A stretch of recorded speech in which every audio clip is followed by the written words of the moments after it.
Hello there, and a very warm welcome to Chazingdra Chats, the show where we take a stroll through the life stories of people in the Pokemon community, discovering the 6 Pokemon on their dream team along the way.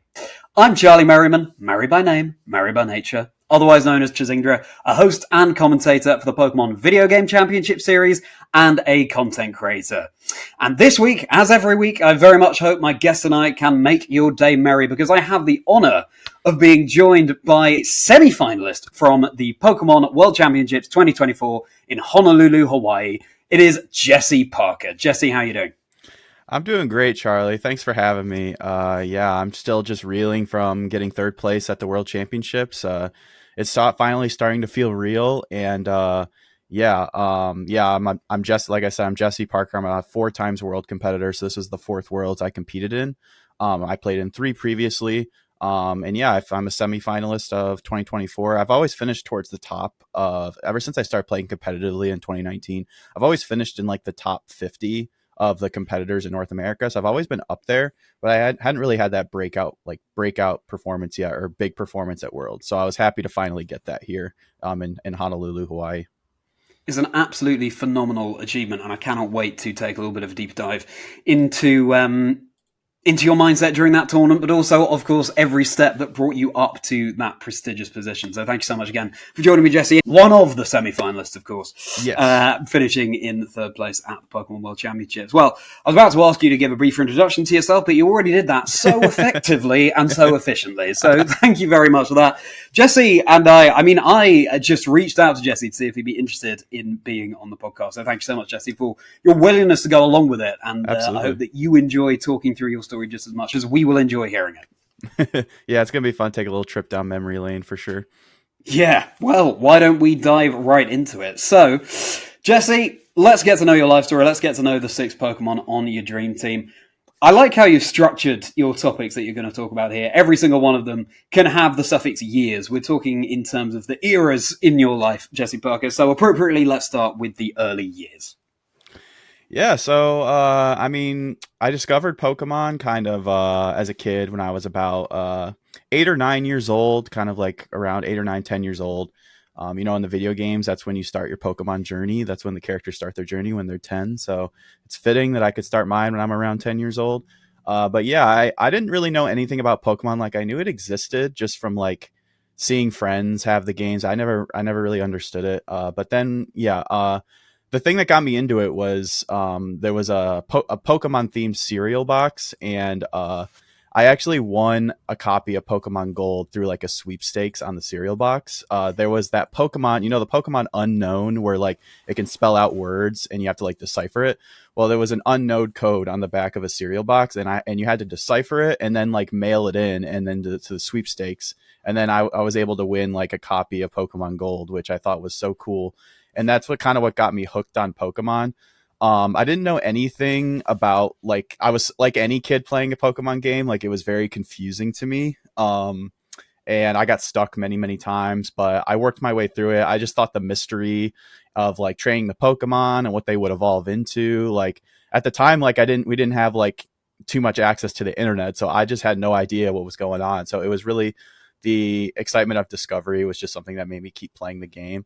I didn't really know anything about the trading cards at all at the time. Like, I mostly just stuck to the video games. But yeah, it wasn't until I went over to my childhood friend, his name was Nate, his house, that I started figuring out like more about the card game. Like, he had a huge collection of cards, from like going from base set all the way up till, I believe at the time, it was only up to like EX. I don't even know if Emerald was out at the time. It was like up to like, I don't know, a lot of those early sets. But he was nice enough to give me like a big box of his extra bulk cards, just because like he wanted me to like start building decks and like playing against him, even though neither of us had any idea how to play the game. Like, any kid, like, we thought like attaching an energy gave a Pokemon like plus 20 HP for like no reason at all. I don't know. We just made up our own rules. So it was like, obviously, like the bigger number means the Pokemon's better, obviously. So like all kids, I feel like that. But yeah, we had no idea how to play. But it was really cool seeing a different side of Pokemon, like playing the video games and then just seeing their art on the card. It just like gives you a completely different side of the Pokemon, because at the time the Pokemon it was just like these like small pixel art. So seeing them illustrated in all these different ways, like as a kid, I was like blown away by that. And being able to just hold like a physical card, I thought was like really, really cool. I never really got into like the anime. I never really got in the show. Never really interested me. I really just preferred like the cartoons, like SpongeBob and like Fairly Odd Parents, like most kids. But yeah, that was like my discovery of Pokemon was just winning a sweepstakes on the back of a cereal box. So like I felt like it was meant to be that I was going to be a big Pokemon fan in those early years and going on to my adult life. That's a really good way of putting it. And I love the shout out to Fairly Odd Parents there. What a theme tune, right? That's the thing that sticks with me about Fairly Odd Parents. That is such a blast from the past. And yeah, something I didn't say in the introduction, Jesse, as I said to you just before we recorded. You're the first guest to have submitted a standalone document to me with detailed answers. I know that's what you were referring to there when you were going through, and I so appreciate that because it means we have so much mileage to talk about from your life there, Jesse. And so this unknown code that you deciphered on the back of the cereal box, was it like, how long are we talking? I'm assuming like a paragraph or so to translate. It wasn't very long. I mean, there was like a legend. I don't know if it was like in the box, but it was like a way. It was pretty easy. I remember it just being like a couple words. So it was like really easy to do. You just had to put like a little bit of effort into it. But obviously, like I just remember my mom helping me, and I just thought it'd be cool. And I don't remember like too much. I just remember being so surprised when like we got the copy of the game in the mail. I'm like, what? Like, was I like I was really one of the people to win this? Like, this is so weird. I thought she was like kidding, like that it was just a gift. And she said, oh yeah, you won the Unown on the back of the cereal box. So I don't know. I think it was just like a couple words. I don't even remember that much. I just remember vividly it was a cereal box and there was unknowns on the back that you had to decipher. As you say, what a kickstart to your journey. If only Unown was more competitively viable. It would be poetic to be able to then use it on a team heading forward. But it was good in the Pokemon card game for a while. There was an Unown that was very, very good in X and Y. It had a really strong ability.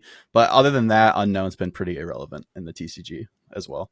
Yeah, shame. Yeah, in the video game, of course, the only move it can learn is Hidden Power, and the type of that is going to vary widely. So, yeah, real shame, but such a cool story. And it's so interesting to hear the story of you playing with your friend Nate and assuming, well, you attached an energy, you got 20 more HP. I mean, stories like that, in terms of especially playing through the video game, of like when I spoke to Glitch X City, music producer, saying, I thought every time I healed my Pokemon at the Pokemon Center, they got stronger. Their stats were boosted, you know?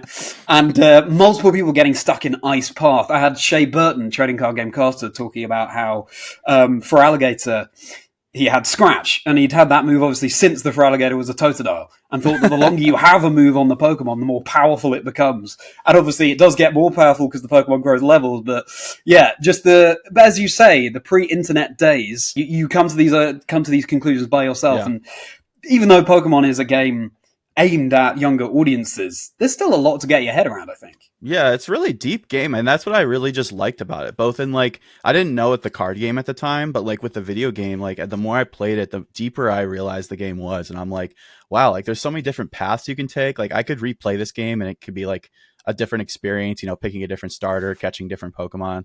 And that's what something that really made me enjoy the game going into my adult years, is just the complexity. Like it's really easy to pick up and really hard to master. Like you can you can play it casually, or you could like, you know, there's Nuzlocke for people more casual that like to like play the games and want a difficult way of playing it.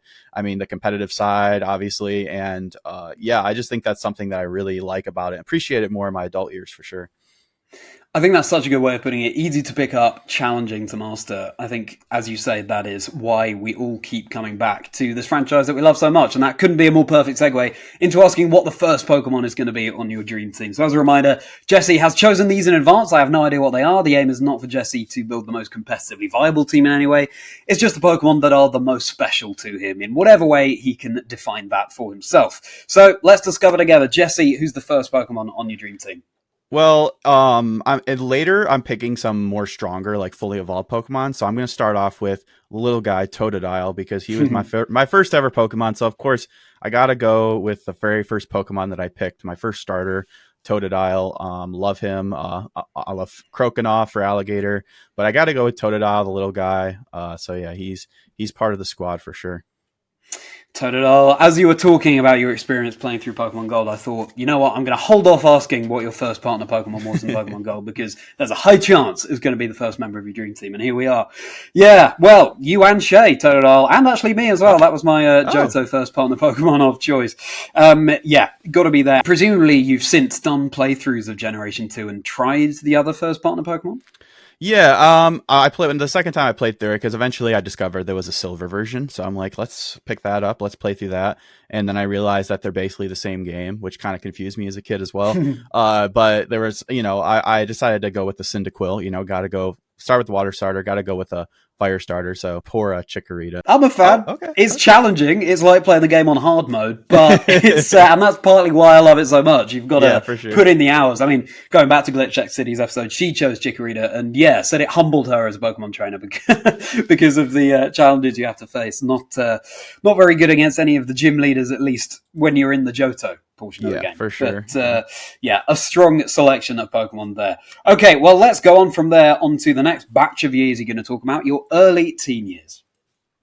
Yeah, so this was about like 6 years later, so back 2001 when I first discovered Pokemon. 2007, I got super hooked. Let's see, how old was I then? About like 14 years old, 13, 14. I was super hooked on the video game still. Hadn't really dived into the card game yet, especially when Diamond and Pearl was around. That came out on the DS.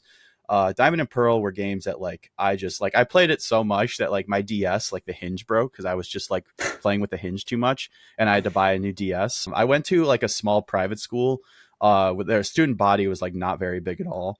And no one else really seemed interested in Pokemon like at all, aside from my childhood friend Nate. Thankfully, we went to, I met him at my school. And we started to really get into the competitive play. We kind of like were watching. I'm not sure like where he was getting his information, but it all sounded pretty good. Egg moves, and I was really starting to like delve into all that. Like I believe at the time like Cerebi was around, and I just remember like living on that website, like just figuring out like all the crazy ways to like teach like a Weavile Ice Punch was like the hardest thing ever to do for whatever reason. But yeah, it wasn't until, and then when Platinum came out, the second game in the series, that's probably the game I put the most time into out of any Pokemon game, even today. Like I played Platinum so much, like one of my all-time favorite video games in general. But yeah, that's the game I remember sinking the most amount of time into. But yeah, we didn't really know there was a competitive circuit at the time. We just knew that there was like competitively viable like move sets and stats, and the IVs, the EVs, learning about that. I think if we had known more that there was like competitive like the VGC, I think maybe we would have made an effort to like get our moms to like take us to like play. But like we didn't really know anything about that. Again, I didn't really care about the cards. I just liked playing the video games. And as much as I like playing sports and doing outdoor activities with my friends, which I definitely did for sure, it was nothing compared to just hanging out with my friend Nate and just playing the video games for hours on end.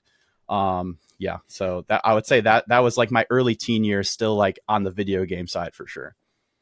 I'm glad you had that balance with playing sports as well as video games. It's important. Gotta get outside. Yeah, for sure. Get the fresh air in, touch the grass. Touch some grass, all good. Yeah. So, Platinum, would you say that's your all-time favorite Pokemon game? It's very close between that and Heart Gold, Soul Silver, because and they both came out like pretty close together, and because I just remember like when Heart Gold, Soul Silver came out, I never been so excited about an announcement in my life. Like I remember refreshing Cerebi, and then like the news story came out that Heart Gold, because at that time Japan would get the games before we would. They were in global releases, so when they announced that, I was like, no way, they're remaking Gold and Silver. That was like my first ever game. You can have the Pokemon follow any Pokemon you want, follow behind you. Like that's incredible. Like these games are just, and then they didn't disappoint. They were just incredible games, like about as good as you can do a remake, like having similar stuff from the original, along with adding in like new quality of life features. And the DS era Pokemon was just fantastic. So yeah, but I would say if I had to pick one, it probably would still be Platinum, just because I have the most memories with that game overall. And just being like really scared as a kid going into the the distortion world. That freaked me out as a kid. Mm. But that was I just remember that vividly. The story was really cool in that game as well. So yeah, I would say I'd have to go with Platinum. Yeah, the distortion world in Platinum, where you encounter Giratina, it's the name says it all. Really, it's a place where strange things happen. So I can see why that would freak you out. I was going to say the fact that the very first Pokemon game you played was then remade for the Nintendo DS, which you love so much you broke the hinge of. Oh yeah, you must have been absolutely buzzing about. Yeah, that. I was not happy at the time when the hinge broke. Yeah, I was very sad. I'm like, what? Why won't the screen turn on? What's going on? So thankfully my mom helped me out, got me a new DS. So yeah, interesting that you got into the competitive video game side of things there as well. Mm-hmm. I think it's a real art meets science breeding competitively viable moves onto certain Pokemon in those older generations. It's such it's a real marathon, and so it's so rewarding when you get it at the end. So many hours. Running around in circles on my bike, like man. Yeah. For anyone unfamiliar, you can teach some moves by breeding them onto Pokemon. You can hatch a Pokemon egg, but it's not as simple as parent 1 plus parent 2 equals a certain move. Sometimes you have to chain breed moves on. There's all sorts that goes on. And again, it's just another example of how deep these games run, and so how much there is to get involved in there. Final question on this point, Jesse. Still watching Fairly Odd Parents at this time, or has that been put to one side? Yeah, I think so. Nickelodeon was my jam, like even through my teen years. Like Nickelodeon, loved it so much. Disney a little bit too, and then I discovered Cartoon Network, and it was just those 3 channels, just flipping between those 3. So yeah, still Fairly Odd Parents, still SpongeBob, still I never really got into any. I can't really remember getting into really any other shows until like my senior year of high school when I started discovering some other little more mature shows. But I would say I stuck with those. Sounds like a classic televisual childhood there, Jesse, in terms of the shows that you chose. And let's go from there. Let's switch the channel over to the second Pokemon on your dream team. So who's going to be joining Totodile? That'll be Dragonite, because Dragonite was always that Pokemon that even on Gold and Silver, all the way every game I would play leading up to Platinum, I always wanted to get a level 100 Dragonite, because I just really loved him. He just reminded me of this big jolly dragon. I just thought he was so cool, and I liked him even more when I found out about competitive, because I just thought it was really cool, just having he was just a really my sweeper, he was my ace Pokemon. I was like, yeah, I'm gonna Dragon Dance, I'm just gonna spam Outrage, and that's gonna win me games, so and then I remember his hidden ability being really cool, the one where if you have full HP and take a super effective hit or something, you take half the damage. I thought that was really broken at the time. I'd have to go with Dragonite, because he was my guy that I would always rely on in battles for sure. Yeah, that ability is multi-scale, Yes, not necessarily super effective hits, just when at full HP you take a fraction of the damage you would have done ordinarily, and that can be really, really huge. It's the mixture of power and likability. Just because it's super powerful doesn't mean it has to be mean and ferocious. I thought he was so much cooler than Salamence. My friend Nate was like, no, Salamence is way cooler. I'm like, no way. Dragonite's way better. You're crazy. Dragonite's the OG. He's the big jolly dragon. Well, certainly in VG of late, Dragonite has seen far, far more play than Salamence. Oh, really? So, yeah. It's... I'm sure there have been formats, of course, where Salamence will have been better for various reasons. And also, can Salamence deliver mail? Priorities. That's true. You're right about that. Dragonite, of course, delivering mail in the very first Pokemon movie. So now let's go from there. You've talked about your early teen years, Jesse. Time for your late teen years.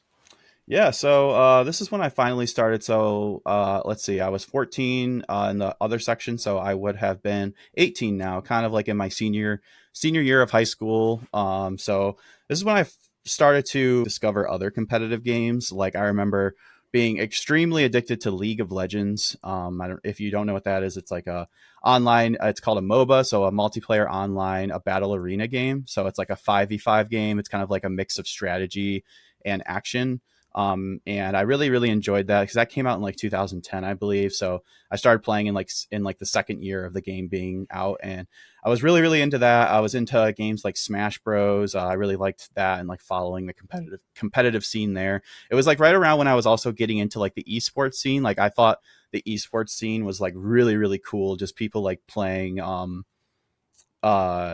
like people like being that competitive playing a game and like winning a lot of money and stuff with sponsors, I just thought was so cool.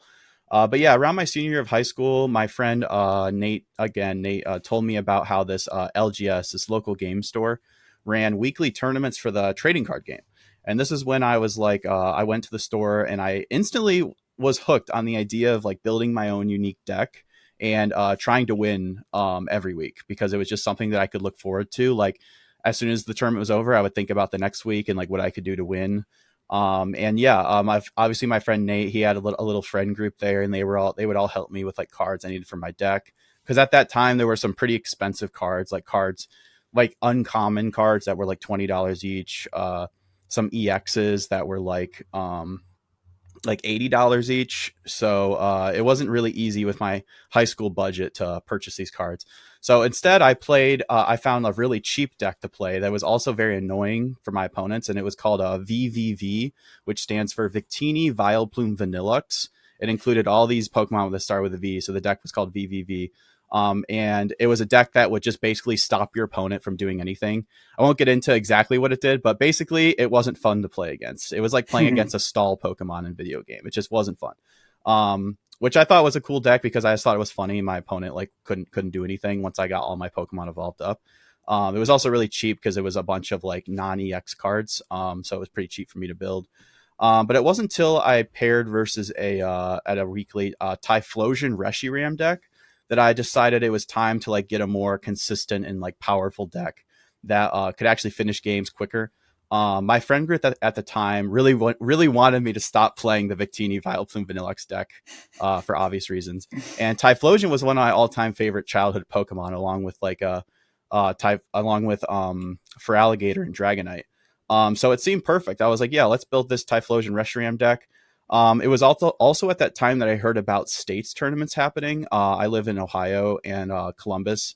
They would hold these big, at the time they were called states tournaments. And so I attended my first ever major tournament with this Typhlosion Reshiram deck called Reshiflosion is what the deck was called. And I remember being really excited that there were so many people into the TCG. Like I remember walking into that like convention hall or like hall at the college that it was at. And there was just a giant room full of people competing. And I was just like, wow, like this is exciting. Like it made me think of like the esports stuff I would watch on TV or I'd watch on the computer.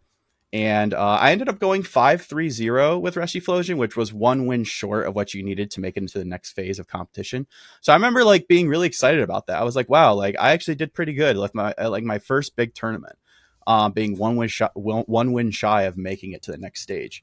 But I was happy with the placement given my lack of experience overall. I mean, around this time, I vividly remember also attending a pre-release for the expansion Next Destinies.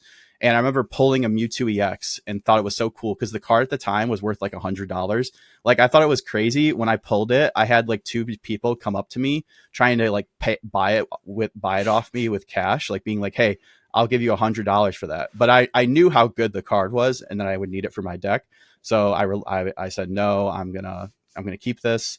And like every deck at that time would play like one or two Mewtwo EX. So like the cards back then, I'm really happy with how cheap cards are now. But yeah, after playing for about 1 year and like from like 2011 to 2012, I remember I was only into it for really competitively for one solid year. And then I remember being upset because they changed the tie rules where instead of winning, went ahead on your prizes. So once it didn't matter if you were ahead in the game or not, if time ran out and the game didn't conclude after 30 minutes, the match ends in a tie. And I remember really not liking that because I remember there were a lot of games where I'd be up like 4 or 5 prizes, be like absolutely demolishing my opponent. But then we'd run out of time and we'd end up tying. And I remember being like, what? Like I'm so far ahead. And I just couldn't, I don't know, like that just like didn't sit well with me at the time. So I was like, all right, I'm just going to not play Pokemon anymore. I'm going to, pursue my League of Legends career and play like Smash Bros and play these other games. Because I really, really liked before these big basic EXs came out, like there was a lot of like stage 2 slower evolving decks. And I just thought that was more fun at the time. So I was like, okay, this is a good time. I'm going to put the Pokemon cards down and pursue some other competitive games that I love. So that was kind of like my first delve year into like the competitive side of Pokemon. And then I took about like a 5-year hiatus after that from playing cards overall.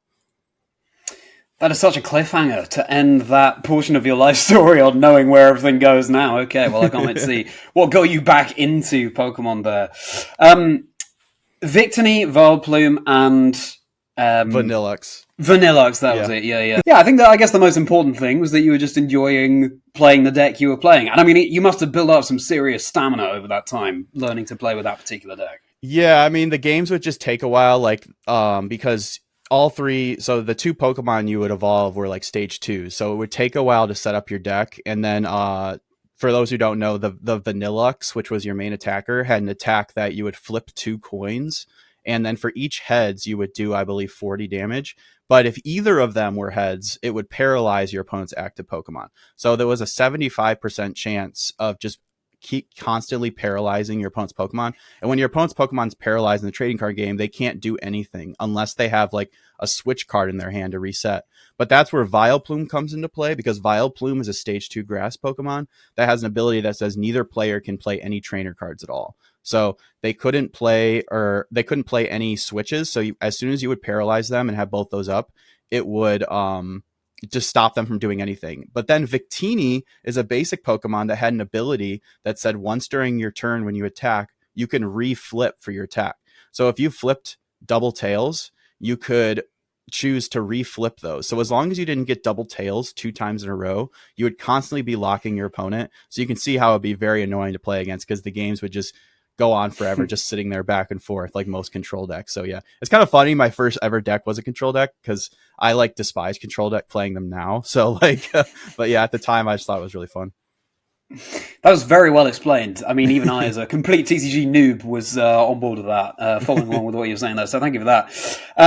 But then, of course, yeah, you decided to go with a more dynamic, let's say, playstyle with more Reshi traditional. Flosion. Like, yeah, I can imagine how, you had your friend Nate, and then your friend Nate introduced you to other Pokemon playing friends at these more local level events. And then you went to a bigger tournament. It's very good to hear that bit by bit, your eyes were being opened and your network was growing in terms of the people you had to enjoy the game with. Yeah, it was really cool. Like I said, shout out to my friend Nate. I still talk to him now every once in a while. It's funny because he actually was not like really into the card game or video game really at all nowadays. But yeah, it definitely stuck with me. But yeah, I can thank him for getting me into the card games overall, because without him, who knows, maybe I'd still be like slamming my head into the monitor playing League of Legends. So. Yeah, well, maybe Nate's just living his Pokemon dreams vicariously through you nowadays. Yes. I'm sure that Nate is incredibly proud of everything you've achieved. And let's go on from there onto the third Pokemon on your dream team. So who's going to join Totodile and Dragonite?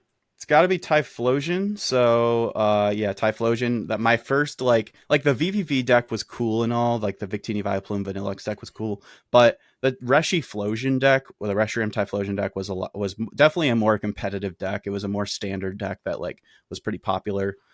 So my first ever like real competitive deck was Reshifusion. So I got to go with Typhlosion.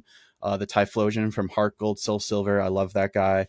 I got a couple different copies of him in my binder, just because like he means a lot to me. So it's got to be Typhlosion for sure. Typhlosion joining the team. That's might be the first time I've had someone choose first partner Pokemon from the same generation on one dream team. That's but of course for you it came from completely different sources. The Totodile from playing through the game, and then the Typhlosion through it's kind of funny. The trading card game. It's kind of funny because the set at the time when I got into it was the Heart Gold Soul Silver set. So it was obviously highlighting the Pokemon from Generation 2. So they made Typhlosion, a really good Pokemon in that set. So it was funny that like my first video game was Gen 2. I started playing like the video game competitively around like Heart Gold Soul Silver, and then the TCG when the Heart Gold Soul Silver set. And that's still one of my all-time favorite sets. I just think it's very unique compared to any other set, the way they design the art on the cards. So yeah.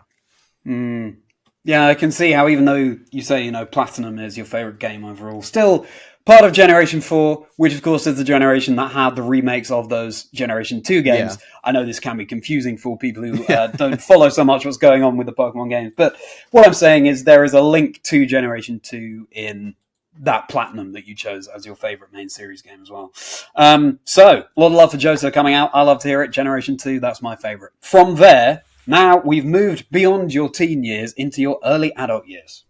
Yeah, so about 2017. So I took about, like I said, a 6 year hiatus from 5 to 6 year hiatus from to playing any Pokemon cards. I didn't follow it at all, didn't know anything. I would play the new video games when they would come out, just play through the main story, and I was still a fan of the video games and the franchise overall. But yeah, after my 6 year hiatus from the TCG, it wasn't until I was attending a local Smash Bros tournament. At the time, the newest Smash Bros was Smash Bros for Wii U, otherwise known as Smash 4. And there was a local tournament that I was there, and someone that I was playing against mentioned that they were going to that same local game store to play in a weekly tournament after they were done playing the Smash Bros tournament, and that kind of like flooded a lot of memories about how much I really liked playing the TCG. And I decided, I was like, okay, like let's see where the TCG's at right now. Like, what are the best decks? So I decided to look up one of the best decks, and I was really excited to see that a lot of the best decks at the time. So this was early Sun and Moon, around like when Burning Shadows came out for Sun and Moon. And a lot of the best decks were these stage 2 evolving decks. And I thought that was cool because that was like one of my favorite kind of decks, with the Reshi Flosion deck, the VVV deck. They were all these stage 2 evolving decks, and I thought that was really cool. So I got inspired again to build a deck. So like I said, it was early Sun and Moon. Gardevoir GX had just won the 2017 World Championships, with Golisopod Garbodor getting second. And as competitive as I was, I didn't want to build my first deck being the deck that just won a big tournament, because I thought there'd be a target on its back. So I was like, let's build the second place deck, the Golisopod GX Garbodor deck. It had some aggressiveness with the Golisopod. It was just a really aggressive, like single energy attacking Pokemon. But then you had the Garbodor as well. And the Garbodor was a Pokemon that, when it has a tool attached, all abilities are turned off. One of the all-time strongest TCG cards ever printed. So it had some controlling aspects of my VVV deck, and I had some aggressiveness of the Reshi Flosion deck. So I was like, this is perfect. Let's build this deck.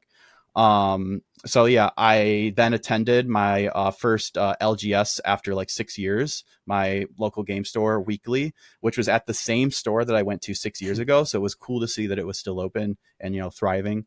And I ended up winning that first local, and I was like instantly hooked again on playing the TCG. I was like, okay, this is super cool. Like I don't know why I ever put this down, but I wanted to get a lot more competitive than I did last time, because a lot of people there were telling me about league cups that were happening, league challenges, big regionals that were coming up. I had just learned about the World Championships, and I now have like the personal funds at the time to travel to events. I was like around like 24 years old, and really try competing more, because I have my own car, some expendable funds to go to league challenges, league cups, regionals. It took me a while to go to a regional. It wasn't till 2018, but anyways, I attended my first league cup, which, if you don't know, there's weekly league tournaments, but then the next thing up from that is league challenges and league cups. And the league cups are ones that people will drive from far away to go to, like maybe like an hour or two, because they offer championship points, and you need championship points to be able to qualify for the World Championships. So it was like the first big league cup of the season right after World. So people were fired up, ready to, get their first couple championship points they need to qualify for Worlds. So there ended up being 80 plus people there, which I was like, what in the world? Like, why is there 80 plus people in this small, tiny little store? I remember I had to play my first round on one of those big Warhammer tables, those big green Warhammer tables. And it was so awkward because I was so far away from my opponent, but they ran out of table space. So they're like, yeah, you're going to play on. And so I played my first League Cup standing up on a Warhammer table, which I thought was really interesting.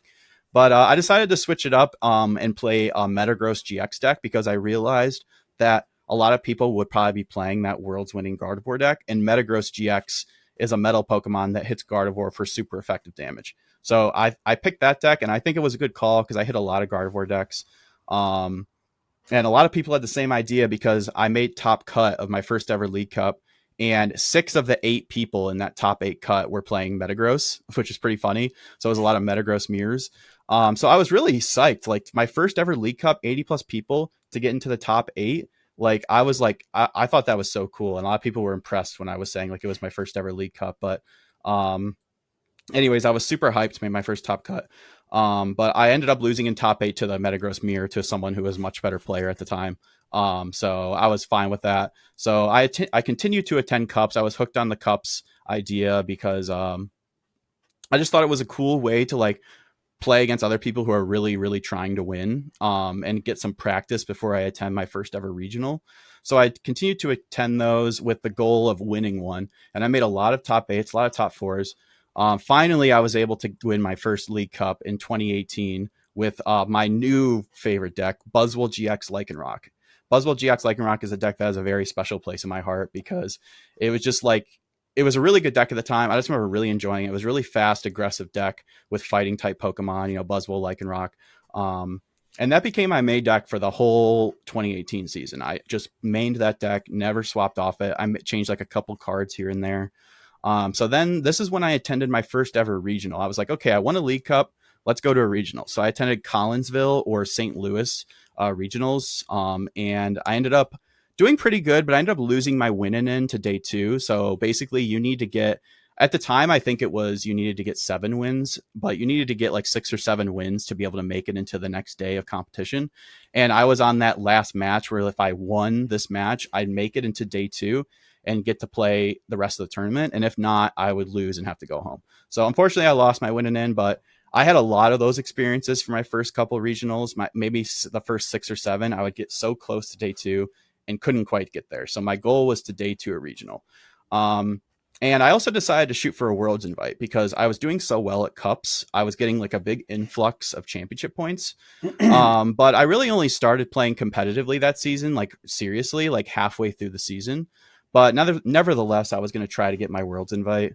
So I decided to shoot for it.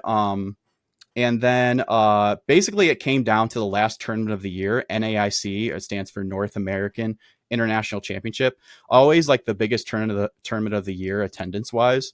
But yeah, I ended up being again on my win-in, where if I won my last game in day 1, I would not only make day 2, but get my Worlds invitation for the Nashville 2018 World Championships. I ended up losing, unfortunately, and but I don't remember being too upset at the time because I lost to a really nice guy. I wasn't really expecting to get my Worlds invite because I had only started like seriously competing halfway into the season. But I still attended Worlds that year because every year at Worlds, during day 2 of the World Championships, they hold what's called an Open, which is a regional style level event that gives you regional level championship points going into the new season. So it's a great way to like start your new season. So I ended up going to the Open, getting some championship points there, just seeing the Worlds experience. It was my first ever time at a World Championship. I thought it was so cool. I loved the theme. It was like a Western, like music theme. But yeah, I was really fired up going to the next season to give myself an actual full season of competition to try to get my first Worlds invitation for the 2019 season. So yeah, that was kind of like when I really started to get into like the championship circuit on like the major level. And Pokemon came roaring back into your life, having put it to one side. Fascinating that you got back into playing video games, but then switched back to playing trading card games. And it's interesting that at no point did you do the crossover and play the competitive video game of Pokemon instead. Is that just because by that point you were far more familiar with how the trading card game works? Yeah, I just felt like I had a better grasp on the trading card game. Like I knew that there was competitive video game going on alongside us. But I just remember like thinking like this gets into why I love the trading card game. Just because I really like the physical aspect of it, like being able to like hold physical cards, shuffle cards. There's a lot of like movements that go into it. And unlike playing like online or just pressing a button, like there's a lot that goes into like holding the cards and shuffling and laying the cards down and not making like physical mistakes, like accidentally like flipping over a card you're not supposed to. And I just like liked that aspect of it. And that's kind of what kept me into the TCG. But I was still really entertained by the video game. I remember in between rounds, I would go watch the stream of the video game. And I like kind of knew what was going on because I used to like play. So I thought that was really cool too. And I thought, and then I started to think about getting into the video game competitively, but man, I don't know. It was just overwhelming to me, like all the calculations and numbers that you have to come up with. So yeah, I don't know. I just stuck with the TCG because I felt like I had a good grasp on it. Yeah, fair enough. Such a good grasp that your first event back, you ended up winning. I mean, as you say, what more of a vouch could you hope for than that to continue your Pokemon trading card game journey? Well, fantastic stuff. And now it's time to go from there on to who the fourth Pokemon is on your dream team. Who's there alongside Totodile and Dragonite and Typhlosion? Yeah, so it's got to be Buzzwole GX. Buzzwole, or I said GX like because it's the card. It's got to be Buzzwole. I just really like that was my all time. That was my favorite deck of that year. I was a big Buzzwole Lycanroc fan. Buzzrock for short was everybody calls it. So Buzzrock was my jam. So yeah, and I thought Buzzwole was really cool. He's just a big muscular. Like he's like the fighting Pokemon other than like Machamp. Like you look at him, you know he's a fighting type Pokemon. I guess he's bug type as well. But yeah, in the trading card game, they made him a fighting type. And yeah, it's got to be Buzzwole. So he's joined the squad for sure. I have a lot of fond memories of playing that deck. So yeah, Buzzwole's joined the squad. If you want to hear more about that deck and how that deck is played, you can listen to the interview I did with Freya Pierce, another trading card gamecaster, also a big fan of the Buzzwole deck. But Freya, on her episode, chose Lycanroc as opposed to Buzzwole. Oh, really? So, there you go. You complement each other there. I thought about it. But Buzzwole's too cool, man. I love Buzzwole. The way was paved for that choice from what you were saying before about the Buzzwole GX deck. So, Buzzwole, welcome to the team. Now we're going from there on to what you've called, and I'm very interested to dive into this one in particular, your tryhard years. Yeah, so the next season, like I said, the 2019 season, I really wanted to give my first full competitive season, give my all to like this 2019 season. I'll have a full year of competing, try to get my Worlds invite for the 2019 World Championships. And the way it works is like the 2019 season starts technically in 2018 because Worlds happens in pretty much August every year. So late 2018 going into the 2019, like halfway through the year. So anyways, I was trying to attend as many locals and regionals as I could. Like I said, league cups would give championship points. League challenges, regionals were like the big payouts, and then internationals were like gave like the biggest payout, even higher than regionals. But anyways, I didn't have obviously unlimited funds and paid time off of work to go to as many events as I wanted to. So I only ended up going to the regionals in driving distance because like I could work on Friday, and then as soon as work would get done, I could drive like 5 or 6 hours to, New Jersey or whatever, like the regional was being held. And thankfully living in Ohio, there were a lot of regionals in driving distance, like just like that area of the United States. There's just a lot of places where even like Toronto, for example, is only like a 5-hour drive. Just go north 5 hours and you're in Toronto. So, yeah, I was able to drive to a lot of regionals. So my goal, obviously, at the time was still to day 2 of regionals. And I ended up doing it at like my first couple regionals. I'm a little hazy, but my first couple regionals, I definitely did make it day 2 because I ended up getting top 32 at one of those early regionals, which was something that was so cool at the time because top 32, you'd get $250, and I never earned cash from playing Pokemon. So I remember getting home and telling my parents, being like, yeah, I just made $250 playing Pokemon. Like, this is crazy. And yeah, they were obviously happy about that too. But anyways, more on the competitive side, like I tried to diversify my deck pool because I didn't want to like just one trick a deck. And there is some merit to that because even like some of the top players nowadays will pick one deck and just stick to it for as long as it's like competitively viable and just master one deck. And there's definitely merit to that for sure, but I didn't really want to like one trick a deck. I wanted to like have like a solid deck pool, maybe like 2 or 3 or 4 decks that I could like swap between if I felt like one was worse position going into that given tournament. So I ended up swapping between decks like Malamar was a really strong deck. Malamar, Zapdos and Jolteon GX. I really like that deck. That was awesome. And one of my all-time favorite decks, Pikachu and Zekrom tag team. Named Pikarom for short. Everybody called it Pikarom. But yeah, Pikarom was my favorite deck for the season. It like fit my play style. It was just like kind of like Miraidon, which I did well with recently. It fit my play style being a fast, aggressive deck.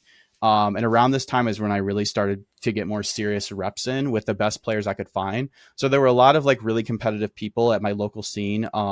Thankfully, Full Grip Games, which is a big local game store near me, in Akron, Ohio, that has a really bustling local scene of really people who are really trying to win. So, steel sharpens steel, I think it's the same saying goes. So like there were a lot of like regional level competitors there. And I was really just like, even when I would lose, I would learn from it. And I'd really try to try hard reps in at these weeklies at Full Grip. And I thought it was really cool at that time that Andrew Mahone, you might know him. He's he's the person who runs the Tricky Gym stream that he streams up competitive Pokemon trading card content. And I thought it was really cool that he streamed the local event. So every week he would like broadcast the games like live on Twitch. And I thought that was really cool because like I just thought it would be so cool to play on stream, even at like a small game store. And this motivated me even more as I really liked winning on stream. I mean, who doesn't like winning in front of a crowd, you know? So as nervous as I was to play on stream, the excitement like overtook that. So I thought it was really cool. So that kind of inspired me to keep going back to the store, even though it was like a 50-minute drive to get there. It was worth it. But around this time also when I made, like I said, I made my first ever day 2 at a regionals. Of course, piloting my favorite deck, Pikachu and Zekrom.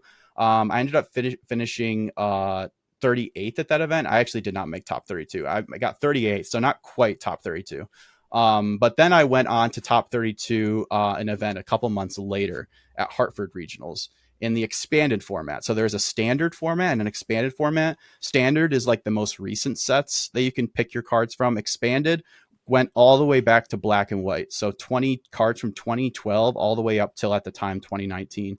And funnily enough, Pikachu and Zekrom was a really good deck in expanded format as well. So it's kind of funny. Expanded format was my first ever top 32. But I would continue to win a lot of cups, day 2, a regional here and there.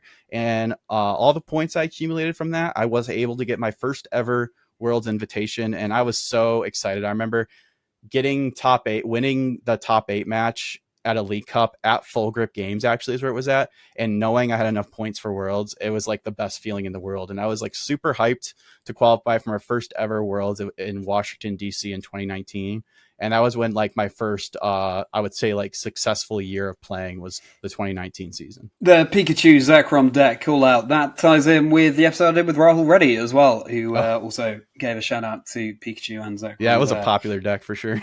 Yeah. So the Washington DC Worlds was your first World Championships as a competitor there. Of course, this is slightly foreshadowing your very recent Worlds run in Honolulu in 2024, but how did that one go for you? Yeah, so my first ever Worlds, like I was obviously like anybody extremely nervous because you work the whole season to play in this tournament. So it's like, man, I really want to do well at this tournament. How it would feel so bad to work all this time and then just like fizzle out and just have like a really bad Worlds run. Unfortunately, and going into like my first 3 Worlds overall, on my first ever Worlds, I ended up going 3-4. So I was really happy to get 3 wins, and I was 3-2 at the time. And the way Worlds works, it's a little different than regionals. As soon as you get 6 wins, you automatically get put into the next stage of the tournament in day 2. And there's only 8 rounds compared to 9. So I remember I was 3-1 at one point, and then I lost one get my second loss, and then I lost the one after that, getting my third loss. So I was out of contention, and then I decided to play one more just for fun. Ended up losing that one too. So yeah, 3-4, not very impressive. But again, at the time, I was just kind of like happy to be there. Like I was like, this is my first Worlds. I'm not going to think too much about it. I can always try again next year. I just thought it was really cool to compete at my first ever World Championships. Again, I said that was in Washington, D.C. And I remember, the deck I played was Reshiram and Charizard, which was another tag team called Reshizard for short. Reshizard with the Greens Exploration Supporter. That was like a pretty popular deck at the time. And I just remember hitting some matchups that weren't too favorable and just not playing super well overall. But yeah, I was still just like super excited to play on like the Worlds level because it's the best of the best playing at Worlds. So I don't think too hard about it. I mean, like at a regional, your first couple rounds could be against someone who's maybe a little less experienced. But at Worlds, that doesn't happen because even round 1, you're playing against someone who qualified for the World Championships. So every round is going to be a tough battle. So I didn't do that well, but I was still just happy to have like, I would say like a successful first like full year of competition. And a crucial stepping stone to where you are now. And going right back to what you said at the beginning there, coming home, telling your parents, I just made money from playing Pokemon. That's the moment that you become a professional Pokemon trainer. And what an exciting moment it is. And couldn't be a better segue into who's going to be joining Totodile, Dragonite, Typhlosion, and Buzzwole on your dream team. So I had a really hard time picking either Pikachu or Zekrom, but I don't want to have too many like big dudes on my team. So I'm going to go with the mascot of Pokemon, Pikachu. So Pikachu is joining the squad. Pikachu, great partner with Zekrom there on that Pikachu and Zekrom tag team card. And I'm a big Pikachu fan. Like I have a bunch of Pikachu plushes over here. I think Pikachu's so cool. So Pikachu's joining the squad. He can be friends with Totodile. And Rahul, like I mentioned, also calling out the Zekrom Pikachu deck, chose Zekrom on his team. Perfect. So you really are complimenting the guests that I've had on the show. I swear so I didn't talk to them. I swear. Yeah. And it's really fascinating as well that you're putting Pikachu on the team. The first guest to put Pikachu on their team was Gabby Snyder, Pokemon video game, and Go Caster. And it's so interesting that just a few episodes later, Pikachu is here on the Dream Team again, because one of those Pokemon who, of course, we all love, in a way, as the mascot of the franchise that we are so fond of. But you have an extra special connection to Pikachu there, let's say. And yeah, Pikachu and Totodile can be friends, but Totodile's got to be a little bit careful around all that electricity being super effective against That's the fair. type. That's but, fair. So Pikachu, welcome to the Dream Team. And before we complete your Dream Team, Jesse, time to get into the current years, all the way up to your recent semi-finalist position at the World Championships 2024. Yes, so this was the 2023-2024 period of time, so the last couple of years leading up all the way to the present. So obviously for the past 4 years, there was a 2-year COVID break. So from like early 2020 till early 2022, there was no in-person competitive events. And obviously as a competitor, this was a huge bummer because obviously it was the right decision, but it was a huge bummer because like what am I working for now? You know, when I practice, when I play on the online game, like when I don't have like something like a tournament to work towards, I find it hard to have motivation to play. And I think a lot of players felt the same because a lot of people just like stopped playing completely. But I thought I in my head, I was like, okay, it would be really easy just to not touch this game for 2 years. But if I actually just keep playing and keep practicing while other people are taking a break, I'll be way stronger once events start back up. So I was still really hungry for my first ever breakout performance. And I remember just playing in online tournaments during COVID. They had the Pokemon official, I believe it's called Players Cup, where you could play the online client and like earn points and then play in their like a big online tournament that was kind of like similar to a regional kind of. And I remember qualifying for the first couple of those, but not doing too well. Like I said, I was really hungry for my first ever breakout performance at a major tournament. I had won countless league cups, frequently day 2 majors. I was known as like a local legend because like I felt like every cup I would attend, I would either top 8 or win. But I really wanted to win on the regional level. I had this chip on my shoulder. Everybody knew me as like the local legend, but I wanted to perform at a regional. Like I wanted to say I had a really good, like a top 3, like a top 16, top 8 regional. So like my goal going into the 2023 season was to, or sorry, 2024 season was to day 2 a regional. So around like a side note, around 2022 when events started back up, I ended up becoming closer friends with Andrew Mahone, like I said, from Tricky Jim, JW Creewall, you might know him as a Flex Daddy Righteous, and a couple other people in that group, Riley Holber, Michael Zealy. So shout out to those guys. And that kind of became my like loose like testing group. So if you don't know, like in the video game and trading card game, having like a testing group is extremely beneficial because it's people you can like bounce ideas off of, play against privately instead of just playing against random people online. So I think that having like a really solid testing group was like the backbone that like helped me do better at regionals and helped me level up my game overall. So anyway, after a heartbreaking Worlds 2023 performance, like I said, I hadn't done good at Worlds up to that point. 2023 Worlds in Japan, I was so hyped. First ever Worlds in Japan. I ended up starting the tournament 5-1. And I was so excited because, like I said, there's 8 rounds, 5-1. There's 2 more rounds left. I just got to win 1 more game out of these next 2, and I'll make it into day 2. But I ended up losing back-to-back win and ends, which I was like very disappointed. But anyways, like I said, I didn't think too much about it. I was just happy to be in Japan, hang out there. So I shook it off and really started testing for the first regional of the 2024 season, which was in Pittsburgh. And I actually managed to get second at that tournament with my favorite deck at the time, Miraidon EX, of course. So I started my season strong. First ever regional. It was the first regional where they increased pricing. So second place at a regional got $7,000, whereas previously they got like I think 4,000 or 5,000, or maybe even less than that. So I was like, man, if there's any tournament to get my first top 8, it's the first regional where they increased pricing, and I was so excited. I was like, finally, I like have this big breakout regional performance after about 4 or 5 years of playing, not I guess counting COVID, maybe a little less than that. But yeah, it was a huge weight off my shoulders getting that breakout performance I was looking for.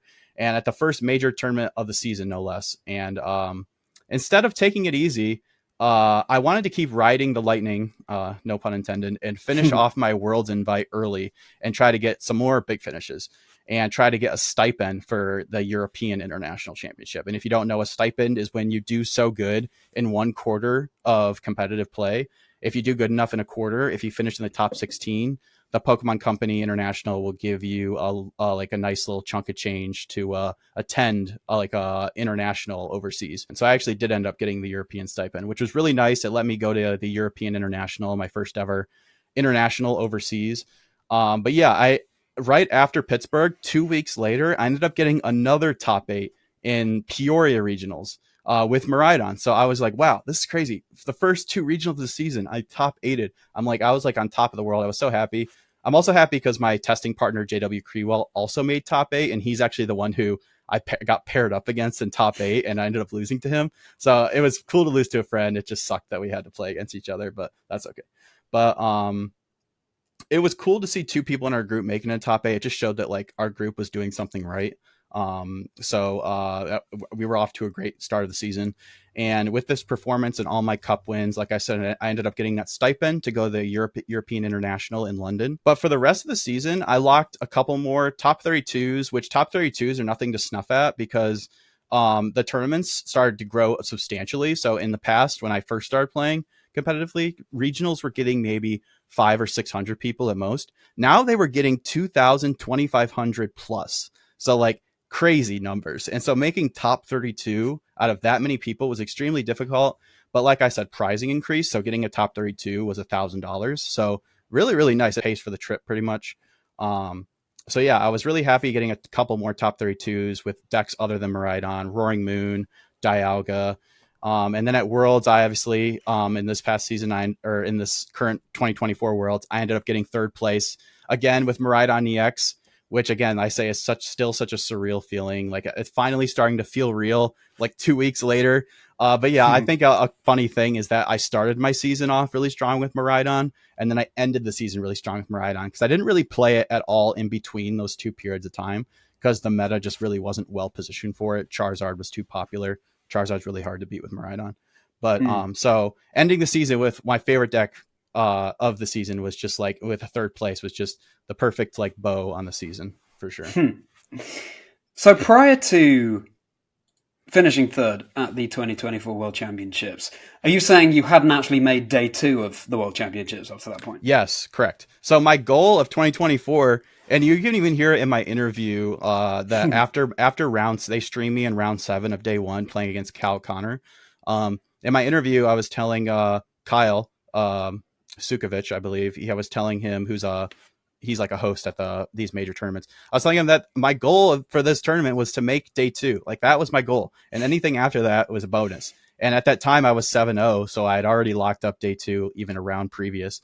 So 7-0 undefeated, like, that was like my goal. And I ended up like exceeding that substantially. That's absolutely phenomenal. You must have been buzzing. And then on day 2, as you were going through the rounds, you must have started with every round that you won, must have just believed that much stronger each time along the way. Sort of thinking, okay, well, I've achieved my goal of reaching day 2, but obviously you want to go as far as you possibly can.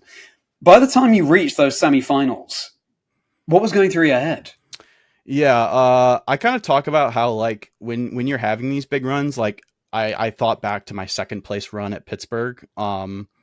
You kind of just got to not think about it too much. I was even getting friends texting me being like, hey, listen, don't psych yourself out. Like stay in the zone, do what you need to, go get a snack, take a breather. And yeah, I think that helped a lot. Because like, if you think about it too much, you can really psych yourself out being like, wow, I only have to win like 3 more games and I'll be like the world champion, So I really just like, I call myself putting myself in like the limbo state where like, I just get in the zone, try not to think about it too much, just like not really think like how much money I'm getting, like stuff like that.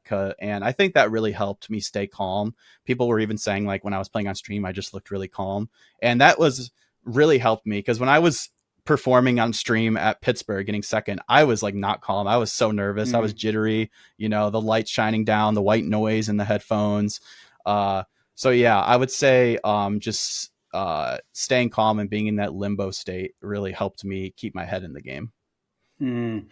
Yeah, it's just another game of Pokemon at the end of the day, Yep. and it's really good that you had your friends there to remind you of that. And that ties into the shout out that you gave to how important it is having a community around you to test these things. And when you were talking there about it was cool to see another person that you were testing with also did incredibly well at that regional championships. It's a very difficult game, whether it's the video game or Go or the trading card game or Unite. Very difficult game to excel at if you're not sharing ideas amongst the group. You're helping each other, and in doing that, helping yourself. And I think that's such a wonderful thing that the community offers. The Miraidon EX, as in this very card. Yeah, that's it right there. Yep, yeah. You got it. This guy right here. Oh, there yeah. We go.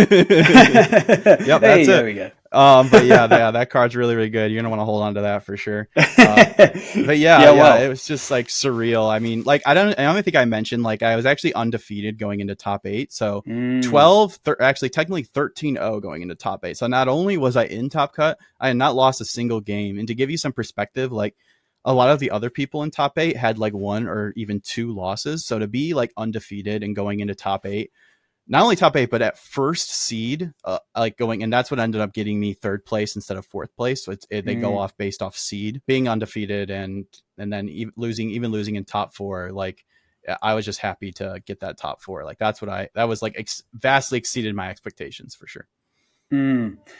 Absolutely incredible. And you said that it's only just now that the feeling is starting to sink in of having reached 3rd place. Maybe now, before we move on to the 6th Pokemon in your dream team, what's your overriding feeling right now in this moment? Yeah, I mean, it's just so cool. I just like am so happy. Like, my friends, family, just random people on Twitter, like, messaging me saying like how happy they are for me, how like I'm repping. Like, all my Ohio locals were like, man, we were watching. It was like obviously the time difference, Hawaii's 6 hours behind, so it was like 3 a.m. in the States. And they were watching me. They said they were all on a voice call going crazy. Like, holy cow, this guy from our locals might win the World Championships. So it was really, really heartwarming seeing that there were so many people rooting for me. And yeah, it was just like I just am still like so happy, so blessed to have gotten where I am today, just due to the friends and family. And obviously I put in a lot of work too, which helped me get there. So it's just really cool to see it pay off, my practice and testing pay off in like almost the best way possible. So yeah, that's kind of how I'm feeling right now. I'm on cloud 9 for sure. Yeah. Ride that cloud, ride that wave, so that, ride the lightning. There you go, ride the lightning, so that heading into the 2025 season, you can build all of that pride and everything you're feeling into, hopefully doing even better at successive events. And now, that's the plan. I have a suspicion as to what the final Pokemon is going to be on your dream team. But let's find out together who's going to be there alongside Totodile, Dragonite, Typhlosion, Buzzwole, and Pikachu. It's going to be my favorite future Pokemon, favorite box art Pokemon of all time, Miraidon EX, the Dragon Lightning type that helped get me a 2nd place at a regional, a top 8 at a regional, and 3rd at the World Championships. So shout out to Miraidon. He's joining the team for sure. And yeah, like it's got to be Miraidon. I mean, come on, like it's got to be like I can't even pick Iron Hands because Iron Hands wasn't legal, or it didn't exist back in when I got 2nd in top 8. But Miraidon's been with me the whole way. He's taken so many knockouts, so many prizes. So Miraidon, he's my best bud for sure. So he's rounding out the team at the 6th spot. Well, perfectly expressed. We know why Miraidon is there. So now it's time to go right into asking you, out of your 6 Dream Team Pokemon, so out of Totodile, Dragonite, Typhlosion, Buzzwole, Pikachu, and Miraidon, which of these 6 are you going to choose to be your partner Pokemon? Well, it's got to be Miraidon because, one, I have the most success with him. He holds the most special place in my heart. I'm sorry, Totodile. I know you were my first partner, but I moved on. It's Miraidon now. And I also think it'd be awesome to have him as a partner Pokemon because I could ride him to work. I wouldn't need to pay for gas. I wouldn't need to get maintenance done on my car. I could just have Miraidon turn into bike form, and I could just ride him, wherever I want. I could ride him to tournaments. Like I said, I'm planning to drive to some more tournaments this year. I could just ride Miraidon to work or to the tournament. So it's got to be Miraidon for sure. He'd be my partner Pokemon by my side.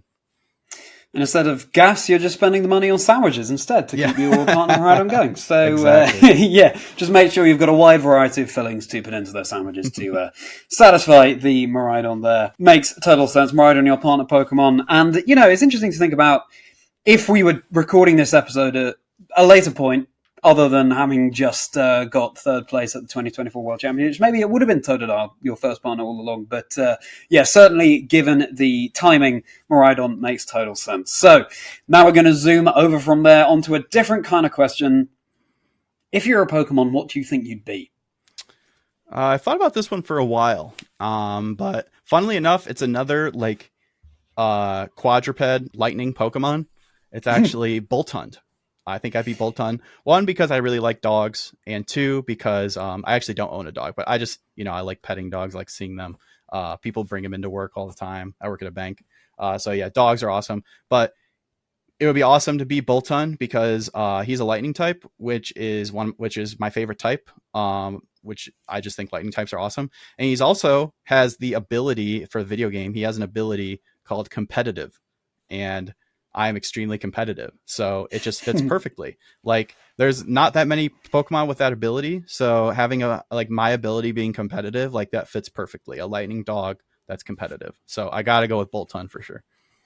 If I could give bonus points to guests who show some VG knowledge as well, then you would be getting some. But unfortunately, there are no bonus points available, Jesse. But still, that's fantastic to hear the shout out to Boltund there. Yes, competitive. For anyone who's not aware, boost the special attack stat of the Pokemon with that ability by 2 stages if they have any of their stats lowered. Boltund is an electric greyhound type Pokemon. And yeah, you might have picked up on this already, but in VG we call that type the electric type. But yes, in the trading card game, it's the lightning type. There are these little quirks, differences in naming between the two kind of games. And what do you all think? Do you agree that Jesse would be a Boltund? Let us know in the comments, because I and Jesse especially would be fascinated to hear, I am sure. Speaking of you all, it's time for your community questions. I posted online, as I always do, asking for questions for Jesse Parker today. Thank you for submitting some really interesting ones here, and I apologize as ever if I mispronounce any of your names or handles. So starting off here with Daniel Castle _EXE. Per week, how much time would you say you spend practicing and testing, and how in-depth do the sessions go? I also just want to add this little shout-out that Daniel Castle put here. Jesse is an inspiration to me because of the relatability that someone with everyday responsibilities can still put in work and do so well.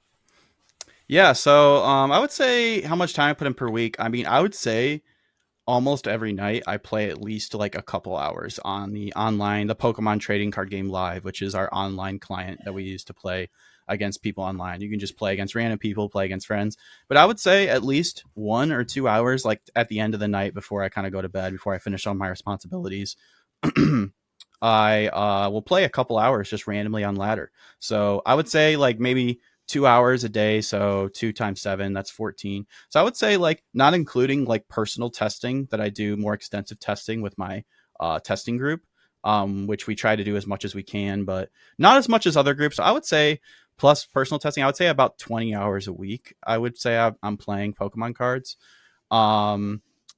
Yeah, so I would say about 20 hours a week on average. Obviously, there are some days or days where I take a break from playing, maybe right after a tournament, maybe 2 or 3 days I'll take a break, but then I'm right back on it. Baltimore is the next major tournament. I started testing for that 2 days after World, so I still have that fire. I want to win a major. So yeah, I would say about 20 hours a week. Wow. And then Daniel follows up there with how in depth do the sessions go? Oh yeah, in depth. So a lot of times, so sometimes my testing we will just obviously play games. There'll be a match where I'll be okay, is Miraidon versus Charizard that bad? Let's run that matchup. Let's play it 10 times and just see how it feels. Or anything we're thinking throughout the day, I'll message him in the morning and be I actually think this could be pretty good. Let's test it, tonight.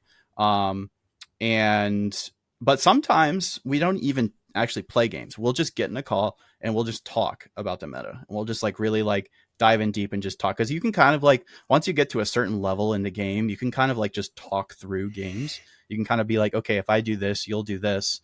But you probably don't have a very good chance of doing A, so I'm going to do B, and blah, blah, blah. So I would say they do go pretty in depth. They're not that in depth though. I would say the real in depth testing is the day or two before the tournament when we're all like in person, and that's when we really start being like cramming. I always say like you're cramming for a test. We're like, okay, the test is tomorrow. We need to figure this out. So I would say the real in depth testing is when we're actually there in person, but online we'll just talk about the game and then maybe play a couple games here and there.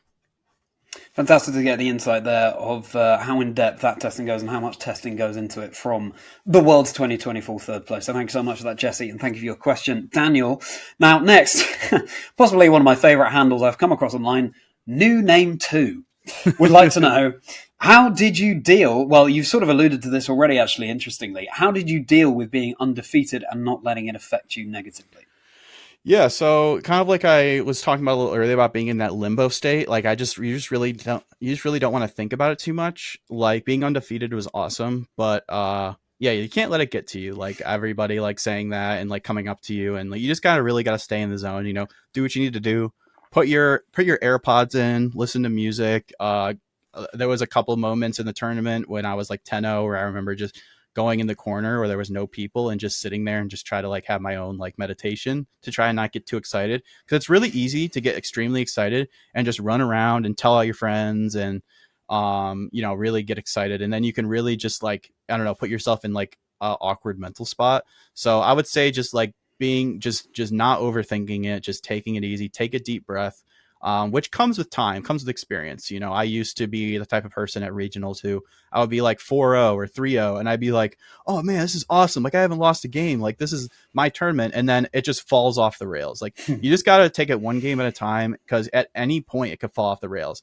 When I was 5-0, I was like, I'm going to lose the next 3 in a row. I can feel it. And then when I was 6-0, I'm like, okay, cool. I made day 2, but I'm probably going to lose these next 2 games. So you just got to like take it one step at a time, not think about it too much. Wise words indeed. Thank you for that question. New Name 2, and thank you for the answer, Jesse. Finally now, and I'm not sure how to pronounce this one, All Blue, AUBLUU, TCG. Going into Stellar Crown format, will you consider playing the Galvantula Miraidon deck? So I'll be honest, I haven't really thought about. I've got a lot of questions about Stellar Crown, even from some Japanese players, and I've had to explain to these Japanese players, we still have one more major tournament in the Shrouded Fable format, so I'm not even thinking about Stellar Crown. Like, I actually do think Stellar Crown is Miraidon overall is pretty decently positioned going into Stellar Crown, because I think Palkia will be a really good deck, and Palkia is weak to lightning, so that's great for Miraidon. But yeah, it's the way like at the top level of competition goes is you don't think about anything you don't have to. So the next major tournament is Baltimore. Stellar Crown is not legal till 2 weeks after release. So I'm still all aboard, full steam ahead on the Worlds format, which is Brilliant Stars through Shrouded Fable format. So I don't really know what to think about Galvantula. It does seem like a pretty good Pokemon, though. It has an attack, I believe, for 1 lightning and 1 colorless that does 110. And then if the active's an EX or V, you do an extra 110. So a 2 energy, 220 attack. So I think its second attack has like an item lock effect, which in the history of the game, item lock's been pretty strong. So I would say that deck probably has potential, but I haven't really thought about it too much, to be completely honest. But talk to me after Baltimore, and I'll be thinking about Stellar Crown format, because then I'll be testing for Louisville regionals, and that's in Stellar Crown format. Well, watch this space, as you say, Jesse. Yeah, we'll see how that goes for you and the kind of deck that you are running. I might hop over and watch that stream just to see if is it gone for it? Is it gone for the Miraidon Galvantula? We'll have to see. Thank you very much indeed for your questions, everyone. If you want to submit a question for a future guest on Chazingdra Chats, then you can keep an eye on my socials at Chazingdra, specifically on X for that one, where I post out the question call-outs for my guests. I would love to hear what you would love to hear from them. All right then, Jesse. So we've heard a lot about you up to now. What's next for you? Yeah, so I would say I'm not taking it easy. It'd be really easy to take it easy, because if you don't know, if you get top 4 or better at the World Championships, you get an automatic invitation to the next year's Worlds. So next year's Worlds is in Anaheim, California. So it's been there many times. I think this is going to be like the 5th time. But yeah, I automatically get to play in that tournament. I don't even have to qualify.